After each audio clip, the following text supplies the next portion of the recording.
unfollow everyone on Facebook at once. Hi guys, so in this video, I will teach you how to unfollow everyone on Facebook at once.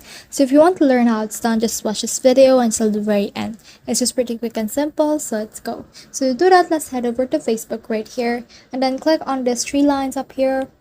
Then click on the settings, and from in here, just click on the search icon and search for news feed.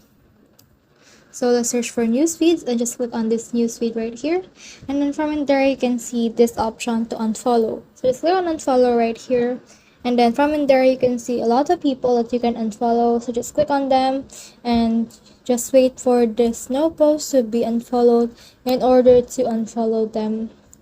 So just choose everyone, and that should be it. That's all process. I hope this video helped you to unfollow everyone on Facebook at once. If you have questions or comments, kindly put in the comment section below, and if not, don't forget to subscribe and like. Thanks.